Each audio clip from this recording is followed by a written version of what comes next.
a gente precisa melhorar o licenciamento. Isso é claro. A agricultura e a agropecuária só chegou aonde chegou hoje, a humanidade só chegou onde chegou por conta das espécies exóticas, por conta das espécies eficientes. Hoje, a única espécie nativa do Brasil que a gente trabalha na pecuária é o tambaqui.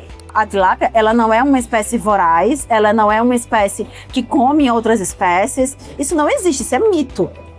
Só que ela ocupa nicho vago. De onde todos os alevinos que foram engordados em tanque-rede vieram?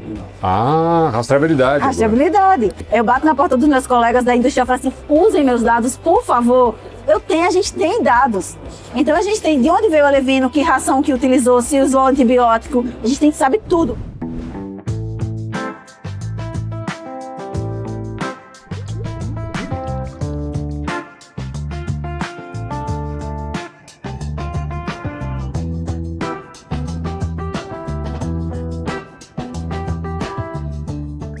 Olá para você que acompanha o podcast Seafood Brasil, podcast que acompanha desde a produção aquícola até a venda para o varejo e para o food service.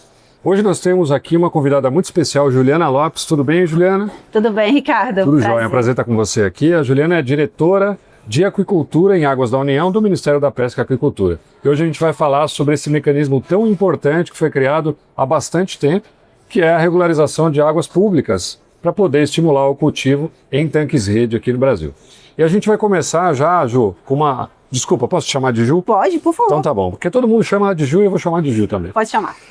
O que acontece? Ontem, aqui na AquiShow, né? Nós estamos aqui em plena AquiShow, o ministro Édipo esteve aqui e lançou ontem o Plano de Desenvolvimento da Aquicultura Brasileira. Eu queria que você tentasse esmiuçar um pouquinho aqui para a nossa audiência no que consiste esse plano. Então, Ricardo, quando a gente fala em um plano, a gente fala muito assim, aonde a gente quer chegar daqui a 10 anos? Eu acho que todas, não só as cadeias produtivas, como tudo que a gente trabalha no governo, ou até mesmo fora desse, a gente tem que planejar aonde a gente quer estar, né? Então, a gente cresceu muito nos últimos anos, muito, mas a gente precisa trabalhar a longo prazo. Então, o plano traz isso. Então, ele traz diretrizes para o que a gente quer de licenciamento ambiental, de genética, de pesquisa, de assistência técnica, principalmente de tecnologias. O que a gente tem agora sendo desenvolvido de tecnologia? O que a gente quer daqui a 10 anos? A gente viaja para outros lugares, a gente vê o que está acontecendo e a gente olha, a gente já está muito tecnológico aqui hoje, mas o que a gente quer daqui 10 anos? Como que a gente quer o licenciamento daqui 10 anos? Né? Então, a gente fez esse plano, e o mais importante do plano, eu acho que não é nem as diretrizes que a gente quer daqui 10 anos. Também foi lançado ontem, junto com o plano, né, a consulta pública da Rede Proaqui, que é uma rede de aquicultura, uma rede que vai trabalhar diferentes setores. Então, dentro dessa rede, a gente vai ter a piscicultura, a maricultura com malaco e alga. A gente vai ter a ranicultura, que é emergente ainda, que a gente vem trabalhando nela há muito tempo. A gente vai ter a parte de carcinicultura e também a parte de ornamentais. Então, a gente vai ter esses cinco eixos, podemos dizer assim. E aí, a gente vai discutir isso junto com a academia e com o setor produtivo por eixo. Porque a gente tem vários mecanismos de escuta, mas a gente não tem mecanismos hoje de sentar realmente com todo mundo e discutir o futuro. Então, muitas vezes, vou te dar um exemplo, né? Agora a gente teve Conabil, né? Que todo mundo ficou falando, tilápia, exóticas invasoras, não só a tilápia, como outros peixes, moluscos, enfim. Sim. Peixes amazônicos fora da bacia hidrográfica. Peixes amazônicos fora e tudo. E a gente não tinha um corpo hoje no Ministério, uma rede de pesquisadores que a gente pudesse acessar tão facilmente para que a gente disse assim, pesquisador X, você pode me ajudar numa nota técnica para a tilápia ou para a ranicultura? A gente não tinha um corpo de pesquisadores no Ministério listado que a gente pudesse de pronto já encontrar com eles, não. E o PROAC faz isso? Então o PROAC vai fazer isso.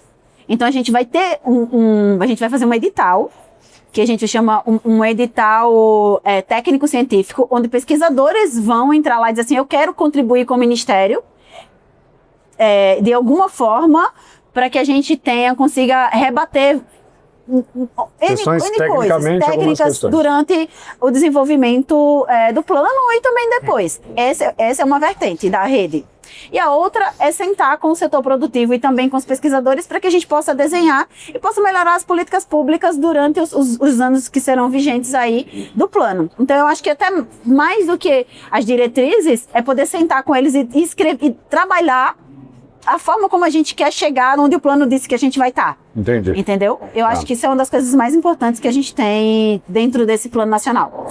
O plano também, ele, no meu ponto de vista, ele também supera uma questão, uma crítica constante aí ao setor. O que acontece que o setor não, ao ente público mais importante, que no caso é o Ministério da Pesca, que é justamente a instabilidade de uma pasta, né?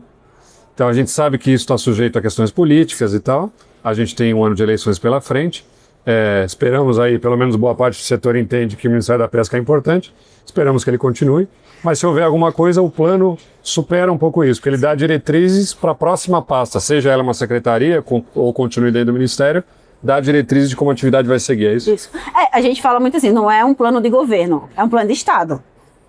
Então a gente tá fazendo isso justamente porque a gente quer que aquilo ali, a gente enxerga nessa conversa que não é um plano que vai ser de acordo com que quem sentar ou não na pasta vai querer trabalhar. Não, é o que a gente imagina que vai acontecer nesses 10 anos para que a gente se mantenha crescente como a gente está. E com responsabilidade, com sustentabilidade, com todas as coisas. A gente precisa melhorar o licenciamento. Isso é claro. Né? Isso tá muito claro para todo mundo. E a gente coloca isso como uma das principais entregas do plano. Só que talvez as pessoas nem saibam. Hoje estava acontecendo reunião da CONAMA. E sei lá, tem 3 anos que a gente pediu a alteração da CONAMA 413, que trata do licenciamento ambiental da aquicultura. E a gente trabalhou nesse último 1 ano em um GT com o Ministério do Meio Ambiente, ICMBio, IBAMA e o nosso setor produtivo. Então a gente discutiu com eles o que a gente ia mandar para o CONAMA. E aí hoje teve a reunião. Infelizmente foi pedido vistas, a gente não conseguiu avançar, né? Mas assim, a gente já fechou com os órgãos de governo e a gente já fechou com o setor produtivo. A secretária nem está aqui porque a gente acreditava que a gente ia conseguir votar hoje, mas infelizmente não deu. Mas assim, a gente está trabalhando para que melhore o licenciamento, que a gente consiga acessar, que os produtores consigam acessar o licenciamento, que é tão importante, porque sem licença a gente não tem crédito e a gente não tem as outras políticas públicas. Então eu estou falando só do licenciamento, né? Mas tem mudanças do clima, a aquicultura precisa estar dentro do plano clima, porque tem tudo isso traz coisa de volta para a nossa atividade. E a gente tem que mostrar que a aquicultura, a piscicultura, a maricultura, por exemplo, a gente tem a algicultura crescendo, que em vez de a gente contribuir com as mudanças do clima, não, a gente mitiga muitos efeitos da mudança do clima. Sim. Então a aquicultura tem essa força e a gente precisa trabalhar isso aqui. A gente precisa mostrar que a gente tem essa força. Sim. Entende? Então o plano traz tudo isso. Né? Então traz diretrizes e aí, como te disse, é um plano de Estado, para que a gente siga ele e tenha resultados efetivos. Quais são os principais pontos do plano aí, se você puder resumir? Tá, então eu acho assim que os principais eixos são o de inovação, porque a gente precisa trabalhar isso aqui dentro da aquicultura, assistência técnica, principalmente para pequenos, e aí tem os eixos que são para dentro do Ministério, pesquisa, geração de dados e outras coisas que são mais nosso dever. Né, podemos dizer assim, é nosso dever de a gente trabalhar para dentro, para que isso a gente consiga enxergar depois para fora. Mas a gente tem os outros que a gente precisa melhorar na cadeia. Então, mas eu diria que hoje assistência técnica, inovação e licenciamento são os principais. Na mesma ocasião, né, desse anúncio do ministro, também houve um outro anúncio importante aí. Hoje a gente teve uma conversa com alguns produtores e eles relataram que uma das dificuldades existentes hoje nesses corpos hídricos, né, que como existe um uso múltiplo dessas águas, é uma água que também é usada para geração de energia elétrica, né, pelas hidrelétricas. Então, quando você tem as concessionárias de energia, elas têm uma responsabilidade sobre aquele corpo hídrico, né, e essa responsabilidade se reflete, por exemplo, no uso das bordas dos reservatórios, que aí os piscicultores precisam ter acesso à estrutura de cultivo, né, e precisam usar a borda para alguma estrutura simples ali. Pelo que eu entendi, o ministro anunciou então uma flexibilização desse processo ou uma facilitação aí desse licenciamento, é isso? A gente vai trabalhar assim, vamos dizer que a gente está desburocratizando e dando segurança jurídica ao processo. Né? Porque hoje existe uma sobreposição entre os licenciamentos ambientais da geradora de energia elétrica, que também é muitas vezes responsável pela área de APP, né? E pela aquela borda que a gente chama a maximorum minimorum, que a água vai subindo e descendo.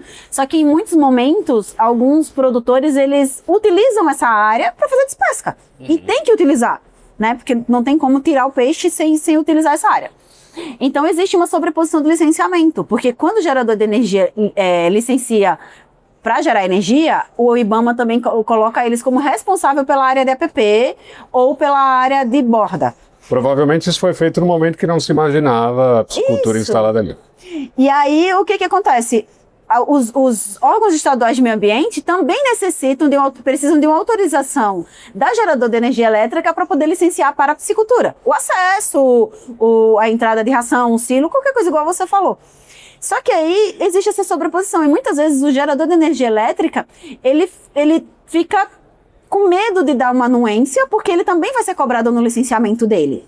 E aí nós sentamos, primeiro nós construímos um acordo de cooperação entre o MPA e o Ministério de Minas e Energia, levantamos todas as demandas que a gente tinha dos dois setores, o energético e o aquícola.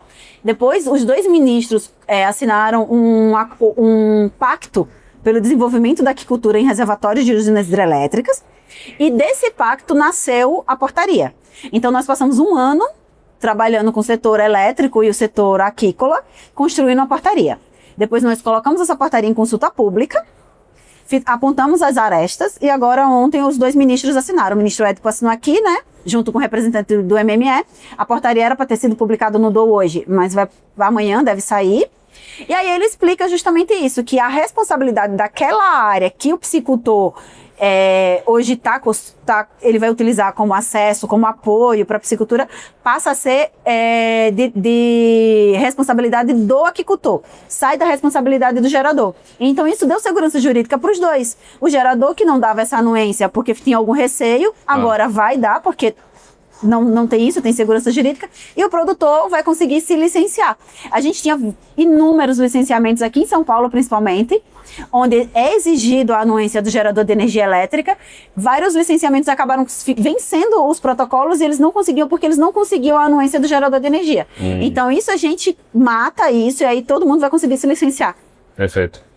Eu acho que o Brasil está criando um modelo que é a nossa jabuticaba aqui para o cultivo de peixe em reservatório público, né? Porque de fato a gente não tem um modelo parecido de onde a gente possa trazer elementos aí em outros países, né? E a gente está aproveitando esse gancho, tem um momento muito importante aí que eu falei de compartilhamento do uso múltiplo, né, desses reservatórios. Esse uso também acontece por países, né? Sim. Então, estamos falando de Itaipu especificamente. Eu queria aproveitar a tua presença também para atualizar um pouco ao nosso público a respeito dessas tratativas aí com Itaipu. Em que momento que a gente está dessa negociação para colocar a tilápia lá? Eu espero que esteja demorando bem pouco agora. O que acontece? A gente tinha um acordo bilateral e a gente vem trabalhando há muito tempo para derrubar o acordo bilateral, que é o acordo de 2002. Tá. Só que aí, depois de muito estudar, o que a gente viu? Não adiantava, a gente não conseguia derrubar o acordo, porque o Paraguai tinha uma lei que não permitia exótico no Paraguai. Então o Brasil fez todo um trabalho junto com Itaipu e o governo para que o Paraguai mudasse a sua lei. E aí, em dezembro do ano passado, o Paraguai conseguiu alterar a lei deles, eles agora permitem o cultivo de exótico, né, tilápia. E aí agora a gente vai estar trabalhando os dois países para construir o normativo do Paraguai. O Brasil está ajudando o Paraguai a construir o normativo deles. Porque também virou essa referência. Virou, né? E a gente já tem... A gente falou assim para eles, então vamos seguir... A gente já tem alguma coisa, vocês não precisam cometer os erros que a gente já cometeu. Então a gente já tem uma coisa mais ou menos estabelecida, boa, que está funcionando. Então a gente ajuda vocês. Então a gente seguiu com isso. E aí agora a gente está trabalhando porque mesmo o Paraguai mudando a normativa deles e a nossa normativa do IBAMA permitindo o tilápia em toda a bacia do Paraná, ainda tem um acordo bilateral. E o acordo bilateral ele é supremo. Então agora, para mudar o acordo, a gente tem que levar o acordo para o Congresso. E aí a gente está em conversa, os dois países, junto com o Ministério de Relações Internacionais e outros ministérios, para ver a forma como a gente vai levar isso, para a gente agora mudar o acordo para que a gente consiga botar a tilápia em Itaipu. Esse é um pedido do presidente desde o primeiro dia. Ele criou o ministério e disse dele. E ele falou assim, eu quero tilápia em Itaipu. Sim. A gente, sim, senhor. A gente vai falar de alguns números aqui, mas só para tentar situar o nosso público em relação a Itaipu. Quais são os números que estão envolvidos aí? De quanto que a gente está falando que é a capacidade produtiva ali? A ANA calcula 400 mil toneladas. A ANA, Agência Nacional de Águas. 400 mil toneladas. 400 mil toneladas. Isso é mais da metade do que a gente produz hoje já de tilápia. De tilápia. Então, assim, e a gente tem um play ali do lado do Paraná gigante. A gente não tem mais outorga para os viveiros escavados. né? O Paraná já está no seu limite de produção ali no oeste. Sim. Porque não tem mais de onde tirar a água. Então, qual que é a próxima barreira, qual que é a próxima fronteira? Itaipu. Sim. Isso Então, também, claro, incentiva a atividade do lado paraguaio. Do A gente lado está falando de paraguaio. 400 mil toneladas do lado brasileiro. Sim. É isso? Não, 400 mil para os dois, 200 mil para cada um. Só que o Paraguai produz 20 mil toneladas de peixe por ano. O Brasil produz 700 e 800 mil pelo IBGE, né? Dado oficial. Sim. Vou dizer lá, 800 mil toneladas. O Paraguai produz 20 mil. Eles vão poder produzir 200 mil toneladas. 20 vezes o que eles produzem. Acho que é isso o cálculo. É isso mesmo. Então, assim, eles estão... Muda o jogo, né? Muda o jogo. Também para o Paraguai. E a gente está discutindo isso com o Ministério de Meio Ambiente do Paraguai. Que Tá eles eram mais sensível à céticos. Não, e agora nós trouxemos ele para o Brasil. Nós visitamos algumas pisciculturas de tanque-rede com eles para apresentar. Né? A gente está com muita conversa, bem didático e tal. E eles estão firmes que eles vão produzir. Aproveitando, juntando um pouco as coisas aqui, falando de Conabio, Paraguai e espécie exótica. E essa preocupação do Ministério do Meio Ambiente de lá, que provavelmente também tem a ver com a preocupação que todas as pessoas que não têm tanto conhecimento, aproximação com o tema, também têm. Quando você fala de espécie exótica, isso naturalmente parece que cria uma pressão ou já um contexto negativo para espécies autóctones ou espécies locais, né? O que é que o Brasil aprendeu com essa experiência de introduzir uma espécie e essa espécie ser tão viável economicamente? Houve, de fato, risco para as espécies locais? O Brasil passou por isso? Ou isso é muito mais uma especulação que poderia vir a acontecer em determinados ambientes? Ricardo, primeiro assim, quando a gente vamos falar de reservatórios, o ambiente já foi modificado. Claro, já não é natural. Já não é natural, ele já não é mais um rio. Então tem todas essas questões. E eu sempre falo, vou te dizer uma coisa que eu disse no Ministério do Meio Ambiente. A mesma frase. A agricultura e a agropecuária só chegou aonde chegou hoje, a humanidade só chegou onde chegou por conta das espécies exóticas, por conta das espécies eficientes. Porque a gente trabalha com espécie eficiente. Não é, muitas vezes, fala assim, mas por que a gente não trabalha com nativa? Porque ela não tem pacote tecnológico e ela não é eficiente.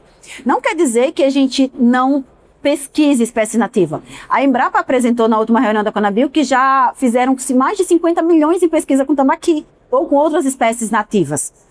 Só que se a gente tem uma commodity aí e o produtor que quer produzir, ele precisa de valores econômicos, ele precisa de retorno econômico. Concorda? Sim, claro. Então, a gente está falando de espécies eficientes. Eu brinquei na Conabio, né? Eu falei assim, vocês sabiam que quando Cabral chegou aqui, os índios ali na Bahia, eles já comiam macaxeira que vem da Amazônia e milho que vem da América? São espécies eficientes, então o mundo funciona assim. Eram espécies exóticas. Para o nosso habitat era, né? Sim. Porque eram alóctones, pelo menos a macaxeira era alóctone, porque ela é da Amazônia. Sim. Então, é assim que funciona. E de todas as nossas espécies, se você olhar de toda a pecuária hoje, a única espécie nativa do Brasil que a gente trabalha na pecuária é o tambaqui. Todos os bovinos são exóticos, os caprinos, os suínos, as aves, tudo é exótico. Não é só o peixe. Claro. Entendeu? Então, é isso. Eu sempre falo, a agricultura e a pecuária, ela se pauta em espécies eficientes. Sim. A gente não vai trabalhar com espécies que não dá resultado. Então, a gente trabalha com espécies que dão resultado. E aí, quando a gente fala de tilápia ou de qualquer outro peixe, a gente tem que olhar também para o local onde a gente está. A tilápia, ela é uma espécie resistente. Tudo que a gente quer na aquicultura de rusticidade, de crescimento rápido, é tudo que o ambiente, do lado ambiental, eles não gostam. Porque tudo que a gente acha ótimo para a aquicultura, eles acham péssimo, porque diz que ela invade os ambientes. Só que, como eu falei, os nossos ambientes não são mais os mesmos. Os rios viraram cascata de reservatório. Aí as pessoas falam assim, mas tem as escadas para peixe. O peixe vem, ele sobe a escada, chega em cima, é um ambiente lêntico. Ele não continua, cadê? Quando continua a cascata? Só para explicar o que é um ambiente lêntico. Um reservatório, existe o ambiente lótico, que é o rio corrente. E o ambiente lêntico é quando a gente faz o barramento e ele vira lento. Ele não tem mais a mesma corredeira que tinha antes. Fluidez. Fluidez, né? justamente. Então é um ambiente lêntico. Ele não tem mais como desovar e tudo isso. Então muitas espécies, já não estão mais nos ambientes. E a tilápia, ela não é uma espécie voraz, ela não é uma espécie que come outras espécies. Isso não existe, isso é mito. Só que ela ocupa nicho vago. Isso é real? É real. A tilápia ocupa nicho vago. E a gente tem outras espécies de peixe. A gente tem tucunaré, que é amazônico em praticamente todas as bacias. Se uma tilápia cai no ambiente que tem o tucunaré, ele devora ela em instantes, no alevino. Aí muitas vezes a gente fala assim, você já visitou milhões de pisciculturas?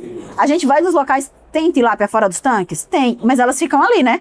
Ao redor do tanque, você já reparou? Onde tem ração. Onde tem ração, elas não sabem caçar. E elas são bestonas, elas ficam ali, esperando cair a comida.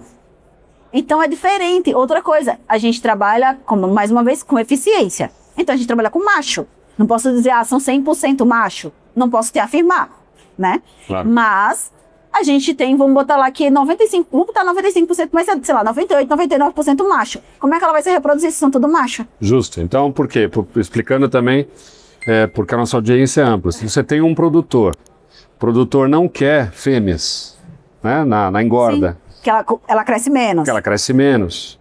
E você Reproduz. tem um desempenho pior. E ela se reproduz. E a energia gasta para outra coisa que não é crescer e virar comida. Então não é interessante para o produtor ter fêmeas ali. Sim. Por isso que a maior parte do plantel é macho. É de macho. E se você tem muito macho no reservatório, você não vai ter problema de reprodução desenfreada em outros locais do reservatório, certo? Isso. Então ela não consegue se estabelecer, ela não forma colônia. E a gente só pode dizer que ela se estabeleceu se a gente encontra ovo, ninho, que a tilápia faz ninho, tá, gente? Ninho, ovo, alevininho, né, pequenininho, peixinho pequenininho, peixe grande, fêmea e macho. Se a gente não forma a cadeia, então ela não se estabeleceu, então ela não invadiu o ambiente. Só de você encontrar um peixe grande no ambiente não quer dizer que ela invadiu. Perfeito. Ju, tem uma questão aqui, a gente falou logo no início, na abertura desse episódio, sobre essa questão da importância de você ter uma regularização, uma regulamentação, né, um instrumento para poder permitir esse cultivo em águas públicas, né? E a gente tem números para poder caracterizar o quanto isso impactou, né? Isso também é uma novidade da tua gestão aí, né, à frente dessa área de agricultura em Águas da União, que é o Boletim da Agricultura, né? A gente sabe o quanto o setor é carente em dados e o Boletim da Agricultura traz mais informações e dados importantes. A última versão do boletim, que foi publicado no ano passado, né, traz dados de 2024, e mostra que a produção desse corpo hídrico, né, especificamente nesses corpos hídricos, né, em Águas da União, para cultivo em tanque e rede, chegou a 148.564 toneladas, né? E isso cresceu 20% sobre o ano anterior, ou seja, 24 sobre 23. E desse total, a piscicultura continental responde por 93% e a tilápia praticamente todo o volume da piscicultura em tanque e rede, até porque não tem nenhuma outra espécie hoje sendo produzida em tanque e rede em reservatórios. Isso é, ao mesmo tempo, uma conquista importante para o setor, mas também aumenta um pouco a pressão sobre vocês para liberar novas áreas, né? Então, como é que está essa questão de liberação de novas áreas? Eu sei que esse tem sido um tema sensível, né? Tinha uma fila aí, desde que se assumiu uma fila grande de pedidos. Como é que isso andou nos últimos anos? Então, Ricardo, não só para a pressão das novas áreas, como todo mundo quer ver o quanto cresceu cada ano, né? Claro. Depois que a gente publica estatística, vira um caos. Verdade. Todo mundo quer. E quanto cresceu? Muito do que a gente vê de crescimento não é só o crescimento da atividade, mas também a gente começa a enxergar a regularização. Porque a gente sabia que tinha gente produzindo irregular. Então, como a gente está regularizando muito também, digo muito assim, porque esse ano a gente, vamos falar nessa gestão, né, 2023 até o presente momento, a gente fez 638 novos contratos. É bastante. Sim. E a gente tem hoje pelo menos uns 600 em trâmite. Nossa. Tem bastante. A gente tem reservatório que está com capacidade de suporte no limite, a gente não aceita novos projetos e existem pessoas querendo fazer fila e a gente não permite por enquanto, né? Mas assim, o que melhorou muito nesses anos? A digitização dos processos, que é transformar o processo do papel para o digital. Sim. Isso melhorou demais. Não tem que ir até Brasília, bater na porta, esperar. Juliana, você pode assinar meu documento? Não precisa ir na superintendência fazer protocolo de nada. Eu não preciso mandar para a Marinha em protocolo. E outra coisa assim que ajudou muito é a parceria com os órgãos. Então, quando a gente alterou o decreto de 2020, a Ana falou assim, chega, eu não quero mais outorga processo a processo. Então, eu vou dar para o Ministério da Pesca a outorga para o reservatório inteiro e vocês dividem nos projetos que vocês estão recebendo. Isso adiantou sobremaneira o processo. Da mesma forma, a gente tem uma parceria muito boa com a SPU e com a Marinha. Então, a Marinha, nesses últimos 3 anos, já alterou e atualizou a norma deles pelo menos umas 2, 3 vezes. Muito das nossas conversas. Anual, a gente faz treinamento com as capitanias, agências e delegacias da Marinha. Então, a gente sabe, toda semana é uma capitania, uma agência diferente por distrito naval. E a gente treina eles com relação à aquicultura. Fora as coisas que eles vão observar na ponta, o que é aquicultura, por que a gente existe, como que deve ser. Porque isso faz com que o agente da Marinha, o oficial da Marinha, ele consiga ter uma visão diferenciada lá da aquicultura. Então, ele não vai com a visão de oficial, com a visão de militar. Ele também passa a ter uma visão um pouco mais humanizada, podemos dizer assim, da atividade.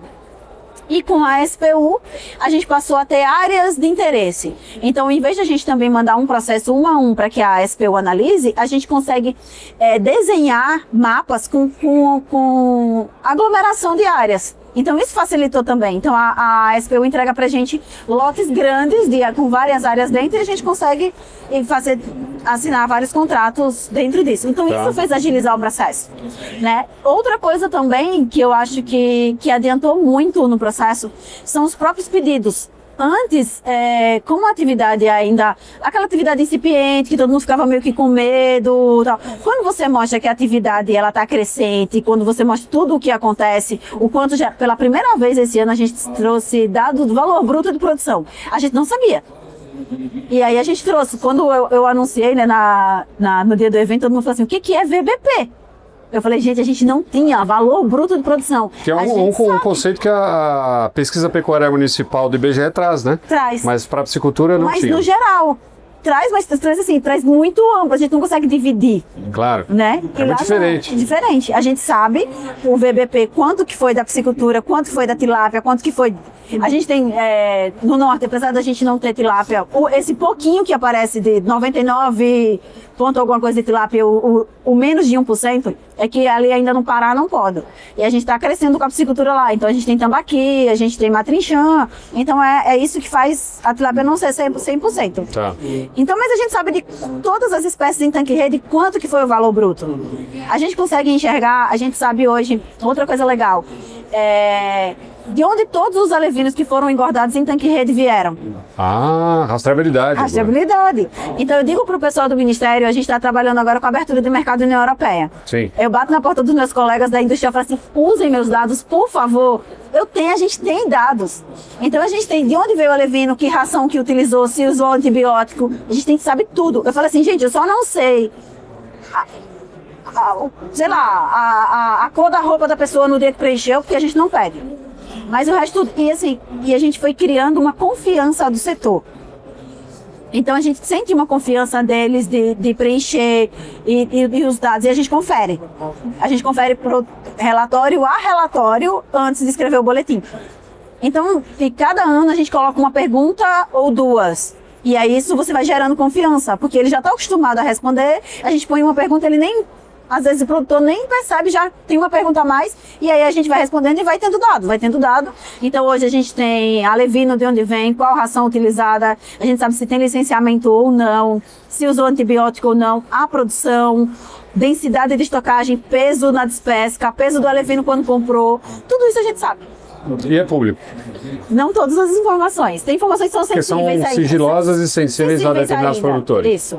E aí algumas a gente não deixa público, mas o macro estão todos públicos. Muito bom. E quem quiser ter acesso a isso... A gente tem os boletins, tanto o boletim impresso, tem o boletim no site do Ministério e também tem um painel, porque o boletim a gente não consegue trazer, por exemplo, por município. Mas a gente tem um painel interativo lá que você consegue mexer e aí você vai até o município, a gente consegue dizer espécie por município. A gente consegue ir até desse nível de estratificação. Sim.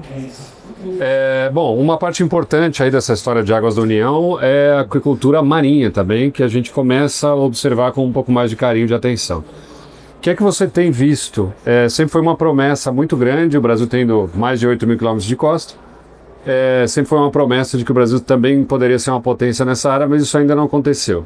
O que você tem visto do ponto de vista de regularização, né, ou a busca pela regularização dos produtores, e quais são as espécies aí, produtos principais que estão sendo cultivados nesses locais?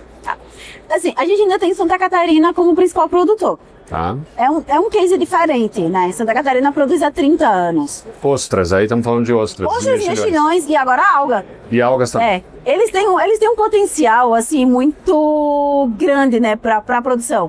Então, o Rio de Janeiro era o maior produtor, Santa Catarina liberou a alga 12 anos depois, 13 anos depois, e já é o maior produtor de alga. Já ultrapassou o Rio de Janeiro.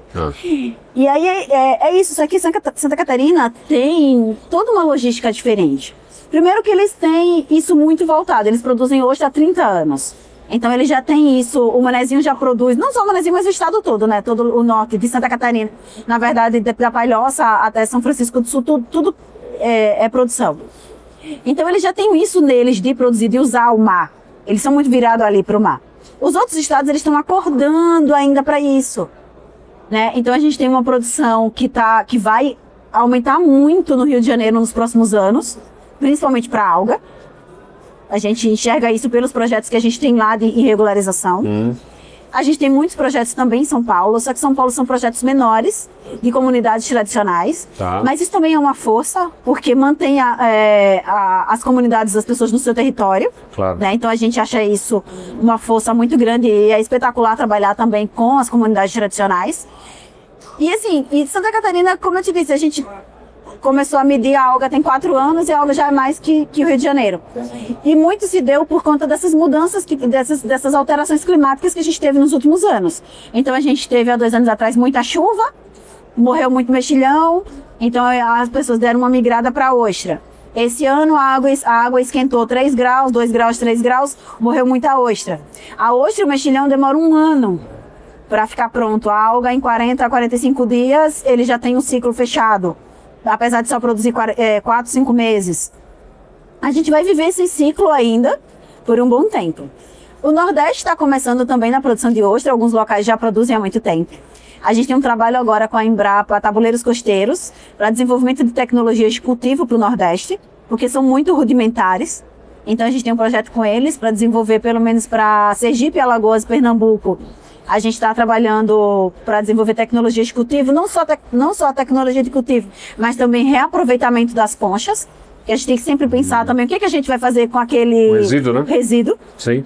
Então a gente tem esse trabalho com a Embrapa Tabuleiros Costeiros e a gente acredita que a maricultura, a malaco e a alga tem um potencial muito grande. A gente hoje tem a alga liberada para Santa Catarina, Rio de Janeiro e São Paulo, o Capaficus. E a gente está trabalhando junto com o pessoal do Rio Grande do Norte, a universidade, o governo do Rio Grande do Norte, e trabalhando junto ao IBAMA para que a gente possa começar com a pesquisa da Capaficus também no Rio Grande do Norte. Porque a gente não tem mais o banco de algas nativas que a gente tinha. Ah, é? Infelizmente. O que aconteceu? Acabou o recurso e encerraram o banco? Acabou que houve muita sobrepesca, podemos dizer assim, né? Foram lá, eles não tem hoje tecnologias de desenvolvimento de algas pequenas, então a gente não tem laboratório, né, para alga. Então eles iam no banco natural, faziam a colheita, crescia ali nas cordas, vendiam e aí ia de novo no banco natural. E aí acabou que o banco natural no Rio Grande do Norte praticamente não existe mais de Graciliária. Então, acabou que a produção lá era bem incipiente, bem pouca, assim, bem rudimentar. Então, eles iam no banco natural, colhiam a alga, cresciam nas estruturas de cultivo, vendiam e iam de novo no banco natural. E aí isso dizimou o banco natural. Então, a gente não tem mais Graciliária hoje para trabalhar. E aí, o que a gente precisa fazer? Aí entra de novo a questão do exótico. Porque a gente pode trabalhar com a Capaficus, que tem um poder de crescimento bom, ela não tem estrutura de fixação, ela é por uma reprodução vegetativa, não é assexuada, então ela não se reproduz, ela só cresce. A parte você coloca um raminho e ela cresce. E aí você dá tempo para que a gente também tire a pressão do banco natural. Então a exótica que vai fazer girar aquela produção ali vai fazer com que o banco natural consiga se reerguer. E nesse tempo a gente também consiga trabalhar pesquisa para desenvolvimento da Graciliária em laboratório. para que a gente possa ter mudas. Então, uma coisa ajuda a outra. Nem sempre, entendeu? Então, é isso que a gente tenta mostrar para os órgãos ambientais. Que o exótico pode vir para ajudar, porque a gente tira a pressão do natural. E aí você dá tempo, inclusive, para a pesquisa avaliar se aquele local é viável também, do ponto de vista produtivo ou não. Isso. E aí, muitas coisas que a gente fica no Nordeste é a questão... A gente tem coral, né? A gente tem uma das, sei lá, a segunda, terceira maior barreira de coral do mundo. E isso aqui aí a gente tem que ter muito cuidado também aonde que a gente vai trabalhar, para que a gente não trabalhe perto dos corais. Claro. Então, por isso que a gente está começando com o Rio Grande do Norte, que é o estado que mais nos procura para desenvolver essa atividade, e ele fica longe da barreira de corais do Costa dos Corais. Perfeito. Pessoal, estamos chegando ao final aqui desse episódio com a Juliana Lopes. Tem sido muito legal essa conversa. Obrigada. Mas eu queria encerrar aí com uma perspectiva de futuro, né? A gente já tem o plano que deu diretrizes para onde vai crescer a atividade, mas a tua perspectiva pessoal aí, o que você imagina para o setor daqui a 10, 15 anos? Olha, Ricardo, eu imagino assim que tudo que vem acontecido nos últimos anos é aprendizado. Eu sempre uso isso, a gente usa lá como um aprendizado. E a gente precisa aprender. O que a gente espera? Vou te falar em Águas da União primeiro, antes de falar da aquicultura total. Na nossa área, que a gente trabalha com mar e com reservatórios, a gente espera que seja uma atividade desenvolvida com cautela, com responsabilidade, e o Ministério faz parte disso. Tem uma parte que eu esqueci, que eu não falei, né, que eu estava programando, falei, eu preciso falar disso, que é a rede de monitoramento. Que pouca gente também sabe que a gente tem isso. Como é que funciona? A gente tem uma rede de pesquisa e monitoramento ambiental em Águas da União, junto com a Embrapa e outras. A gente tem Instituto de Pesca, o IPA lá em Pernambuco, o ITEP, a Univale, a EPAGRE, várias Embrapas, né? O FG, a Universidade Federal de Goiás, deixa eu ver se eu lembro de mais alguma, para depois não esquecer as pessoas, né? E aí a gente se une, são pesquisadores, isso coordenado pelo Ministério.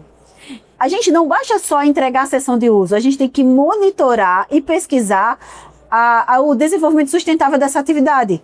Então, o produtor, ele faz o monitoramento local do seu impacto dentro do seu licenciamento ambiental. Não, a gente faz o monitoramento do corpo hídrico. Essa atividade está sendo sustentável neste corpo hídrico? Então, a gente tem essa preocupação, porque assim, o Ministério tem a responsabilidade de fazer a cessão de uso, mas não é só fazer a cessão de uso. Como é que o corpo hídrico está aceitando essa atividade? A nossa atividade, ela continua crescente e o corpo hídrico continua sustentando? Então, isso tem que caminhar junto. Claro.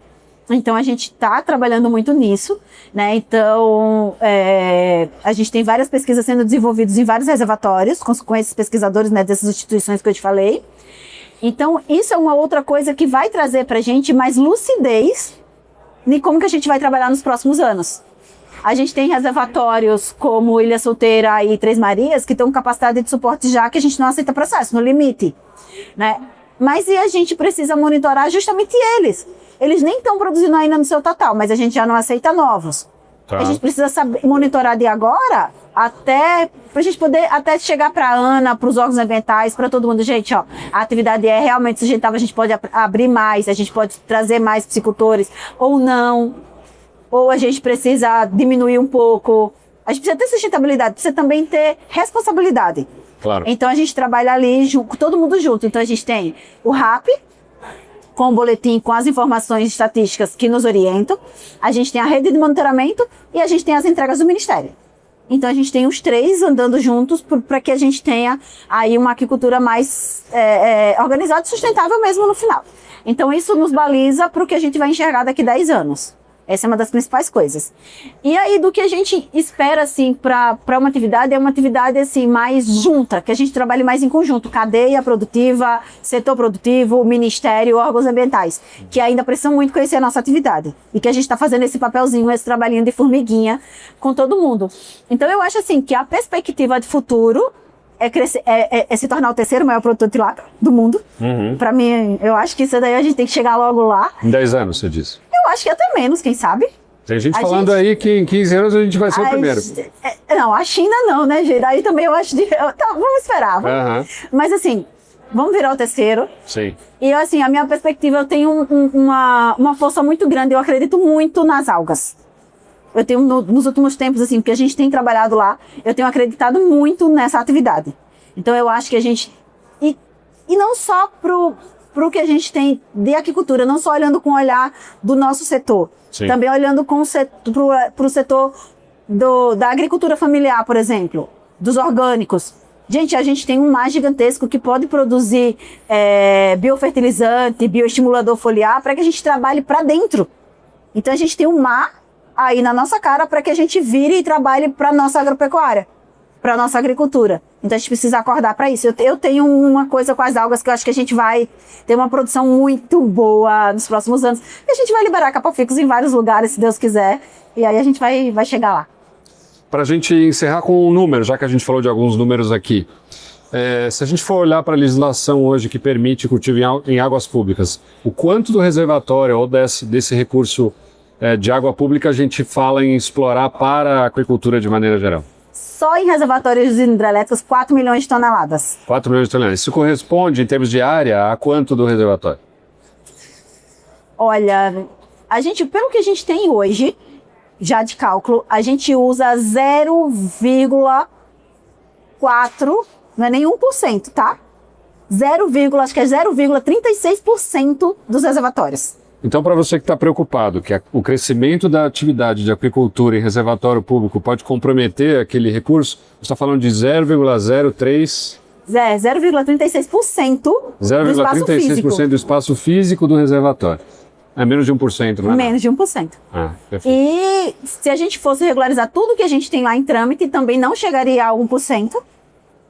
E também tudo que a gente já produziu hoje, a gente pode produzir 4 milhões de toneladas em reservatório. A gente produziu 138 mil de tilápia. Então olha o quanto que a gente pode crescer. Bom, pessoal, acho que está claríssimo aí esse potencial e o quanto a gente pode crescer sem prejudicar a nossa maior riqueza, o nosso maior tesouro, que é essa caixa d'água enorme aí, que é o Brasil. Então agradeço mais uma vez aí a Juliana, foi um prazer conversar contigo. Foi Estamos ótimo. sempre em contato e já fica aberto aqui o convite para uma próxima conversa também. Com certeza. Obrigada. Muito bom. Imagina. Pessoal, até a próxima então, muito obrigado. Fique sempre ligado aqui no podcast Seafood Brasil, onde você se informa da água ao prato. Tchau, tchau. Até mais. Tchau, tchau.